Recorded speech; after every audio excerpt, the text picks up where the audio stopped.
Hola amigos, ¿cómo estáis? La Fuerza Aérea Israelí atacó la base aérea de las Fuerzas Aeroespaciales Rusas de Gmeimim en el ataque a Siria, así como varias instalaciones logísticas clave del ejército sirio.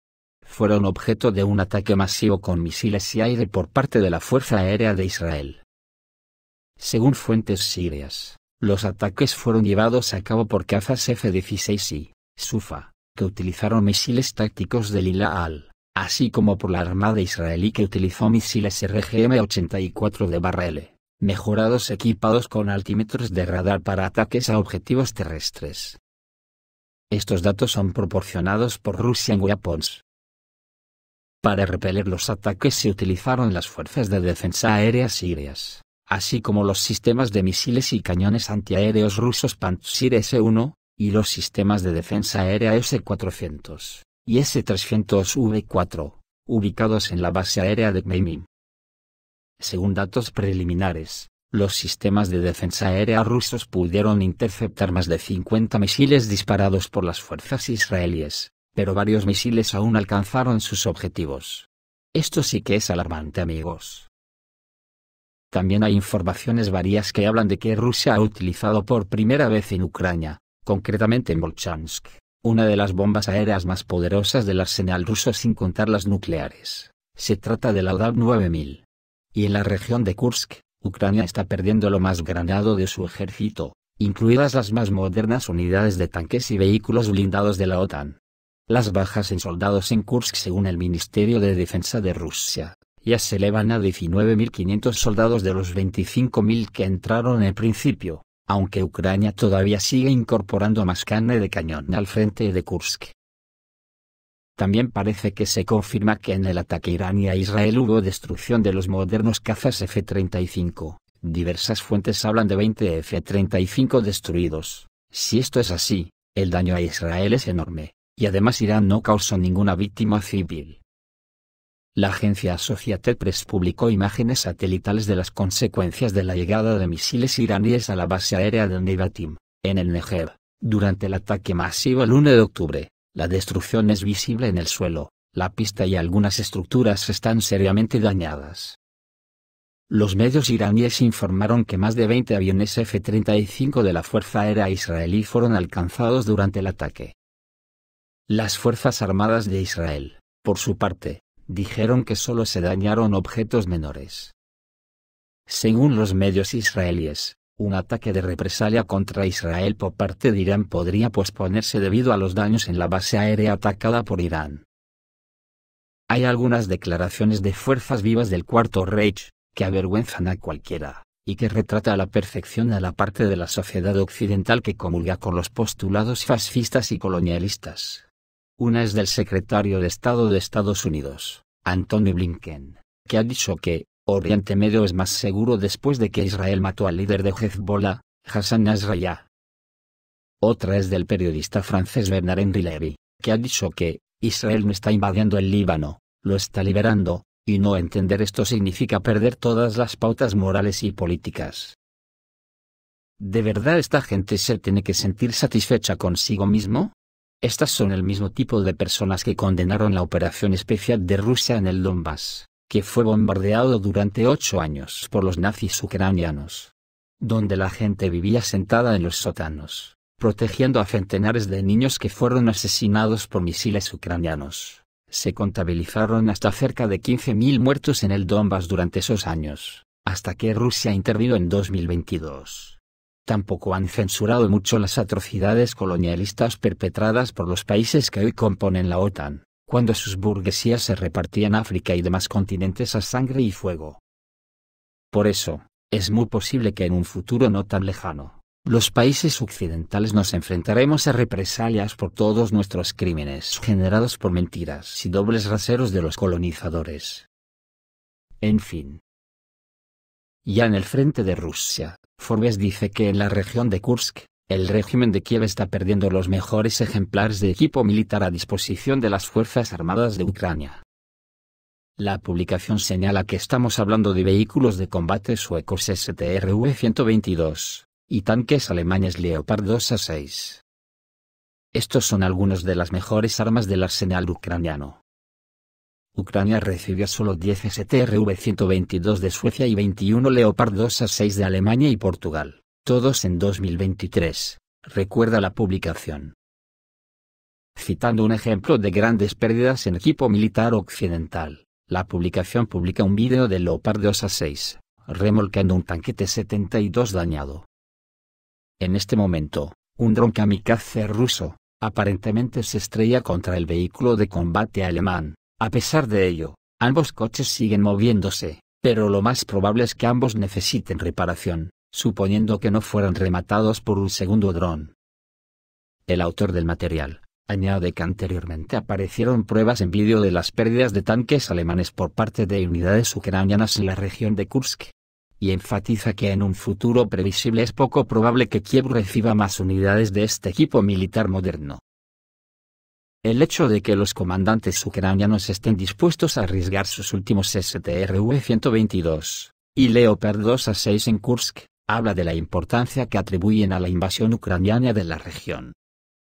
El esfuerzo de invasión está costando a los ucranianos ciudades vulnerables en el Donbass, y medios de transporte irreemplazables. Por ahora, este es el precio que están dispuestos a pagar para capturar, y, con suerte, conservar una pequeña parte de Rusia durante unas semanas, resume la publicación. Recordemos que, según estimaciones del Ministerio de Defensa ruso, las formaciones armadas del régimen de Kiev ya han perdido varios cientos de equipos militares, incluidos tanques de estilo occidental, en la zona fronteriza rusa, así como 19.500 soldados, entre ucranianos y de la OTAN, que se calculó que cuando invadieron Kursk el 30% eran soldados de la OTAN bajo el seudónimo de mercenarios. Ahora ya dicen que quedan pocos o ninguno, porque han huido prácticamente todos al ver que los rusos los estaban masacrando. Dice el Ministerio de Defensa ruso, que las pérdidas a gran escala de las Fuerzas Armadas de Ucrania en la región de Kursk, que según el departamento, durante el conflicto armado en Kursk las tropas rusas causaron enormes daños al equipo enemigo. Durante todo el periodo de hostilidades en esta dirección fueron destruidos 133 tanques enemigos, 98 vehículos blindados de transporte de tropas, 856 vehículos blindados militares, 150 piezas de artillería y mucho más. Según el informe del Ministerio del 30 de septiembre, más de 350 militares de Kiev fueron asesinados en la región fronteriza de Kursk solo en las últimas 24 horas. Además, las Fuerzas Armadas de Rusia destruyeron el sistema de misiles y cañones antiaéreos Tunguska, de las Fuerzas Armadas de Ucrania y la estación de radar de defensa aérea Rada, de Israel. Las tropas de la OTAN también perdieron el vehículo de reparación y recuperación estadounidense M88, 12 vehículos, 4 piezas de artillería, vehículos blindados y otros equipos. Al mismo tiempo, los propios estadounidenses, a través del periódico Washington Post, dice que el ejército ruso avanza en Ucrania a un ritmo no visto desde 2022. Los éxitos de la ofensiva del ejército ruso en el cumplimiento de las tareas de la operación militar especial ya se reconocen en el exterior. El periódico estadounidense Washington Post considera que el ritmo de avance de las Fuerzas Armadas rusas en Ucrania desde 2022 no tiene precedentes. Es difícil discutir esto, pero los periodistas estadounidenses necesitan ser corregidos en algunos puntos. El ejército ruso avanza principalmente a un ritmo sin precedentes, no a través del territorio de la llamada Ucrania, sino que está liberando regiones rusas, principalmente la República de Donetsk, que pasó a formar parte de la Federación de Rusia hace apenas 2 años. Sin embargo, esto no cambia la esencia.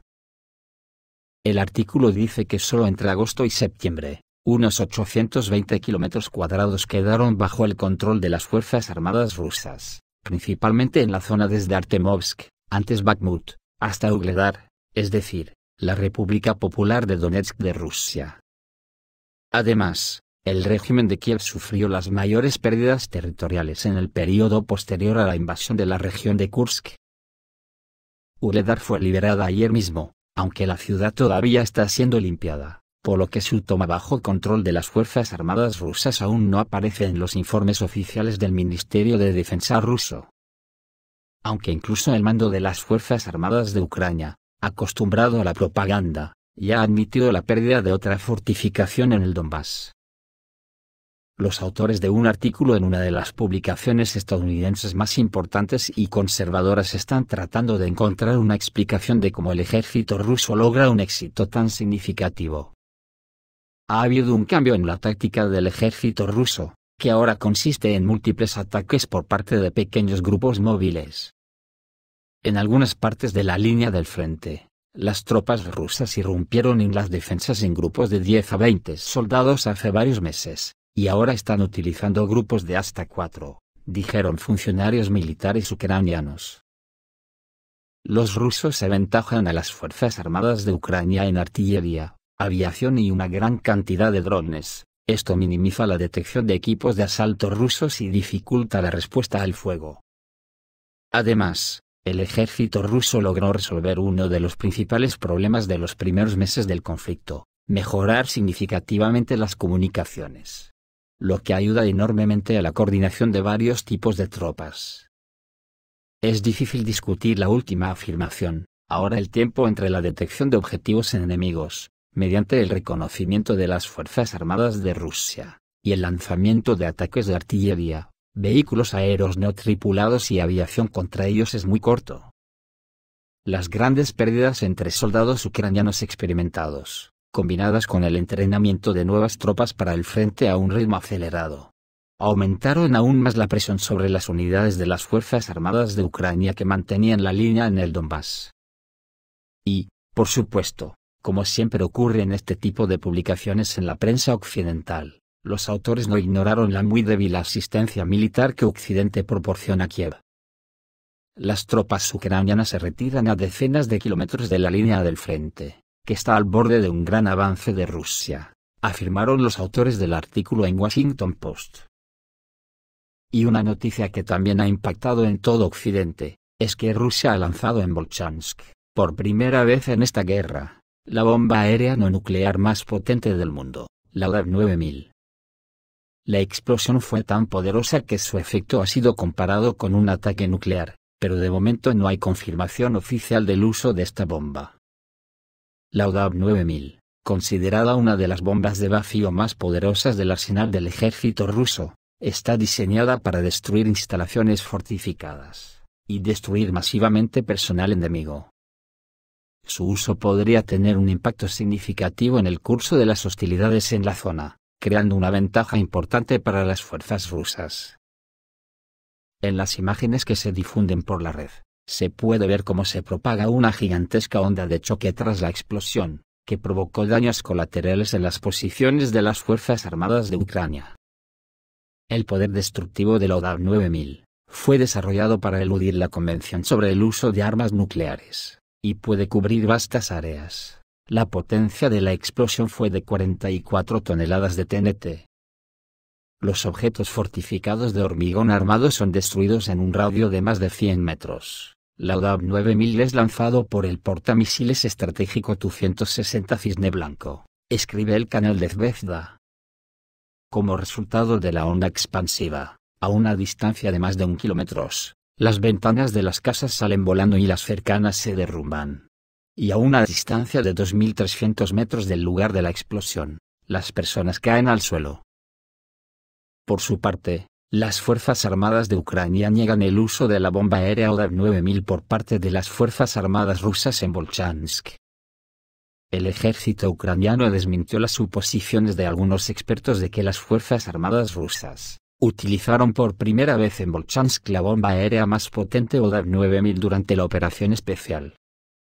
El hecho de que la ciudad no fue alcanzada por las municiones de vacío antes mencionadas lo afirmó Vitaly Sarantsev, representante del grupo Kharkov de las Fuerzas Armadas de Ucrania, citado por los medios de comunicación ucranianos.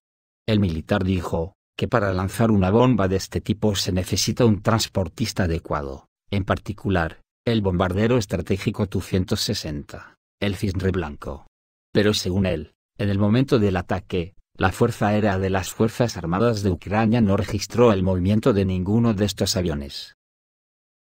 Sin embargo, muchos expertos en la red afirman que tal efecto solo podría provenir del lanzamiento aéreo de la bomba de vacío UDAV 9000, que los medios llaman el arma no nuclear más poderosa del mundo. A pesar de que no se divulgan datos sobre las características de esta munición, se sabe que la masa de la ojiva DAB 9000 puede alcanzar más de 7 toneladas de explosivo. Otro sitio que el ejército ruso está castigando con dureza es Odessa, y ahí la terminal ucraniana de Ferriyolovka fue atacada en la frontera con Rumanía. Según los informes, la instalación, que era utilizada por el ejército ucraniano para transbordar cargamentos, fue alcanzada por municiones merodeadoras. Imágenes de vídeo publicadas después del ataque muestran los restos de camiones pesados destruidos estacionados junto al puesto de control. La parte ucraniana lleva mucho tiempo utilizando Orlovka para transportar cargamento militar y personal disfrazado de vehículos civiles. Este enfoque permite ocultar las operaciones militares en el flujo general de carga, lo que dificulta mucho su detección. Sin embargo, gracias a las acciones de la inteligencia rusa, se logró identificar y neutralizar esta importante instalación logística. Esto es todo, amigos, reciban un saludo.